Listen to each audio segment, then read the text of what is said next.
The darkness was absolute, an endless void where time itself seemed to have forgotten how to exist. The air hung heavy, like stone, saturated with distant murmurs, echoes of screams that never ceased, yet were heard by no one. This was the heart of the abyss, a realm where light had never dared to tread. There was no life, only the distorted shadows of what once was. Then something happened. In the very heart of that abyss, a primordial sound reverberated. Somewhere between a stifled scream and an ancient whisper, a pulse of existence. The shadows writhed. What was that sound echoing from the depths? A lament? Or merely the wind toying with the void? He had arrived. There was no fanfare, no divine fury or flaming swords. His presence was like the dawn, inevitable, unwavering. The light that emanated from him did not burn, it revealed a serene radiance that caused the darkness to dissolve into silence. His steps were measured, yet they carried the weight of ancient judgments, and wherever he stepped, the dead ground trembled, unable to bear such purity. The shadows whispered, confused and terrified. Who dared to invade the place where even angels had not triumphed? Rusted chains groaned, emitting harsh, fractured sounds, as if sensing their impending destruction. But then, the sound shifted. The groaning transformed into something deeper, more visceral. A muffled, continuous noise, as though the very fabric of the abyss was beginning to crack. It was a sound that seemed to echo through eons of accumulated corruption. The very foundation of that kingdom of darkness was crumbling, unable to withstand the presence that now invaded it. And then came a scream. High-pitched, prolonged, yet manifold, like the echoes of countless voices merged into one desperate wail. The entire abyss pulsed, aware of something it had never imagined facing. It was not destruction from without, but dissolution from within, as if the very essence of the shadows was giving way under the weight of light. Christ paused. He spoke not a word. His light, translucent and unyielding, was answer enough. The shadows at last recoiled, unable to hold their form in the face of truth. In his silence, the abyss understood a truth it had never dared to conceive. Light does not negotiate, for light, unlike shadow, does not bend. It is shadow that bends to it. Hell was no longer the same. Where once stood an unyielding and sovereign force, there was now hesitation. The walls, built of pain and regret, trembled as if counting the final moments of their existence. Yet resistance did not vanish entirely. The shadows, incapable of advancing against the light, gathered at the edges, desperate to cling to what fragments of dominion they could. Then, as though in one last effort for survival, hell itself began to react. The dead ground that supported the condemned erupted, and the veins of magma coursing through its depths exploded like volcanic fury. Torrents of crimson lava surged forth, devouring everything in their path. The souls that had once cowered in the shadows were dragged into the depths of that sea of torment, submerged in an even greater suffering. At the height of the chaos, hell revealed its deepest inhabitants. Grotesque beings never before seen emerged from the cracks in the ground. Some, colossal in size, resembled dragons forged in the bowels of magma. Their claws echoed against the hardened ground, and their eyes burned like living torches, radiating fury and anguish. Among them were the principalities, the rulers of darkness who had fallen with Lucifer.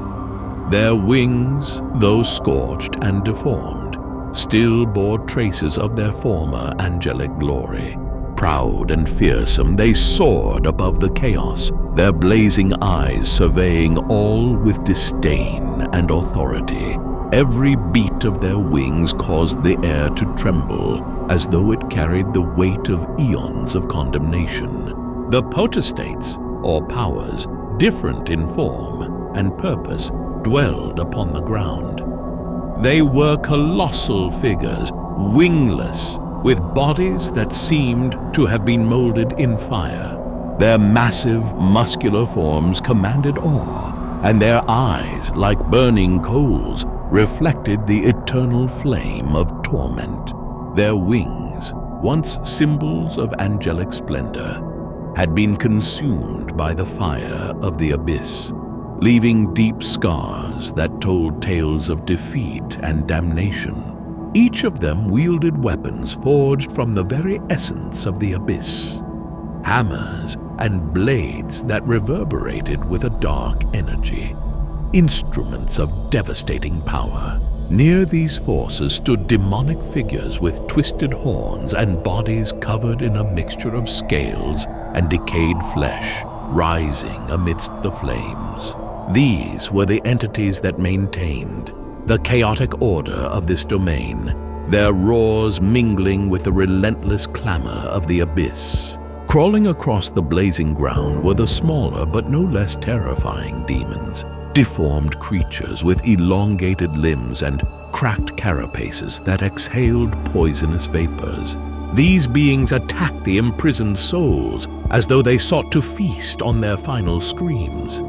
Their movements were erratic, frantic, driven by an insatiable hunger for pain and destruction. The fresh souls, as Lucifer liked to call them, were chained, their essences still glimmering with a trace of purity, though it was being slowly drained by the living chains that bound them. Each link, forged in the same fires that shaped the powers, seemed to pulse with a malevolent energy, tightening as the magma boiled around them, like serpents coiling around their spiritual forms. It was a torment that consumed their flesh but never destroyed them entirely, an unending punishment. Every movement of these beings reflected the agony that permeated the abyss as they hurled themselves against anything that threatened their dominion. They screamed, consumed by pain and the despair of seeing their last hope imperiled, until, little by little, their cries were stifled by the compression of their lungs. Christ, however, remained unshaken. The light that emanated from him surged against the lava like an opposing tide, slowing its flow and hardening its fiery waves. Wherever he walked, the magma solidified, cracking into shards, and in doing so, it freed each tormented soul that lay in its grasp. The chains that bound them began to disintegrate, each link shattering with the advance of the light. Every step he took was a decree of liberation. The souls, once submerged in despair, now lifted their eyes to the light. Even in the depths of that final torment, they could feel the redemptive touch reaching them. Hell roared in protest, but it knew it was losing. The dominion of darkness was no longer absolute, and its fury only hastened its own collapse. As the light of Christ spread, a different sound pierced the air. It was not the scream of shadows or the roar of molten rock, but a laugh, a deep, resonant laugh, as though born from the very heart of the abyss. Lucifer had manifested. Atop a throne of darkness, carved from the same walls now crumbling into ruin, the figure of Lucifer emerged. His eyes, deep and burning like embers, fixed upon Christ. He was no longer the glorious angel of old, not as he had been in the first days when his rebellion reverberated through creation. As shown in the video of his fall, which you can see in the card above, he had once been the most beautiful of beings, the bearer of light who chose pride. Now his wings, scorched and deformed, seemed forged from the very magma that surrounded him.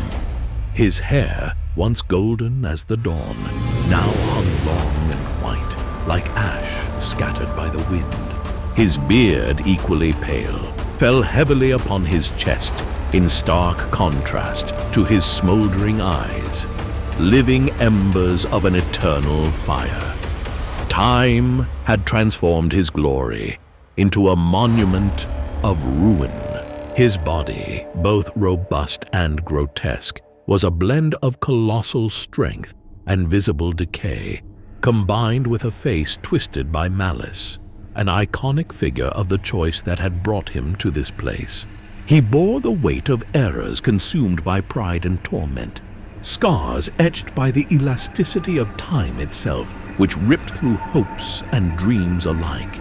"So, you have finally come to my kingdom," he said, his voice laced with pride and contempt. "But know this, you cannot free them all. Not even you have power over the choices they have made." Christ remained silent, but the light around him seemed to intensify. Each crack in the walls echoed like a silent response, proclaiming the inevitability of what was to come. Lucifer, however, did not relent. "This place is mine," he continued, raising his arms as if to embrace the chaos around him. "And they are mine. Every chain, every scream, every fragment of despair. All of it belongs to me.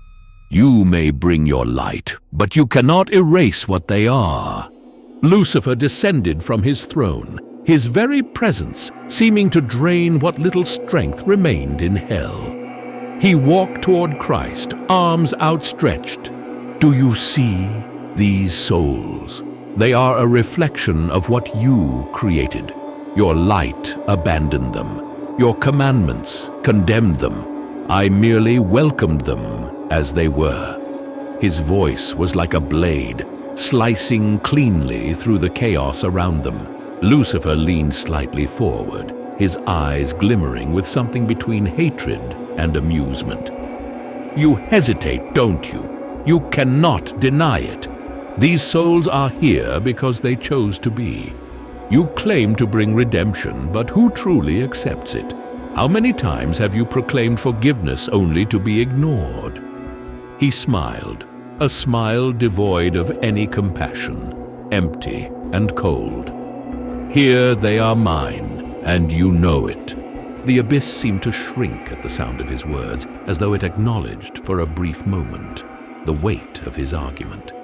The shadows began to gather substance again, coiling like serpents around Lucifer. He extended one hand, and the souls imprisoned in the deepest corners of hell thrashed against their bonds, the living chains tightening like constricting vipers. "Look at how they scream," he said with a mocking glare. "Not for me, but for you." Lucifer's smile widened. "They blame you, and rightly so. You made them in your image, yet you let them fall so easily." "No, no, no," he hissed, his voice dripping with disdain. "You really are a spoiled child." Then his tone changed, deepening into something possessed, grotesque, and thunderous as he roared, "How dare you come here and take what is mine?"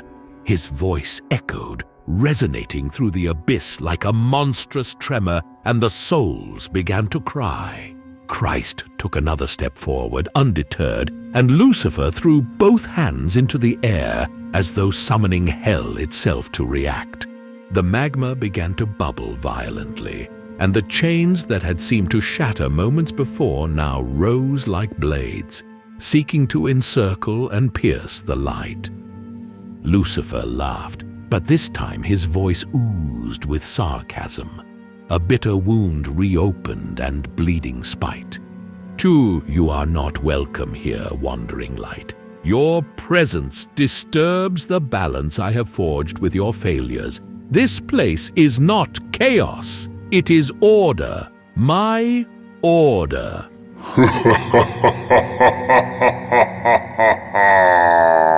Christ remained still for a moment. His light, which until then had seemed calm, began to pulse, filling the space with an overwhelming presence. Order? Christ spoke, his voice serene yet sharp as truth.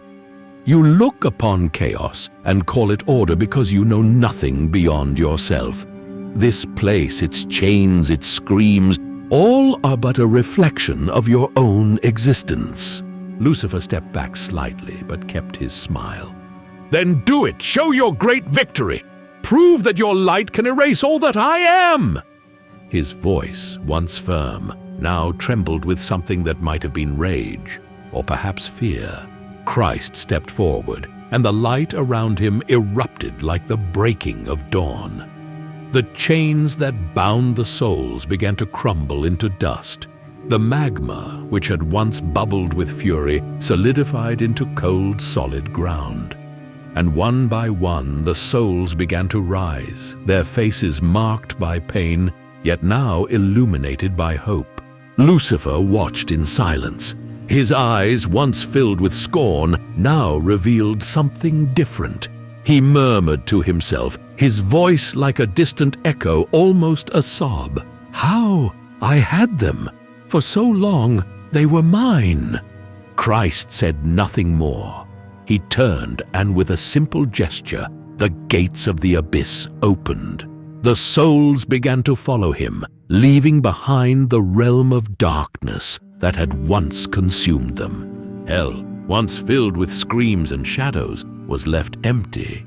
Lucifer fell to his knees, alone in the vast silence.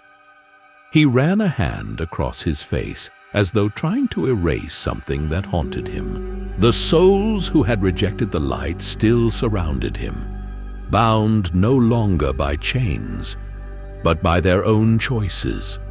They cowered, unable to bear looking at the void left by the departure of Christ and the righteous.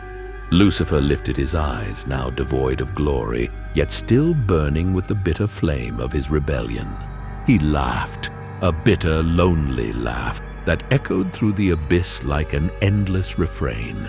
I am still king here, he whispered, his voice heavy with despair and sarcasm. King of what remains, of shadows that serve me and souls that chose silence. A kingdom of echoes and ashes.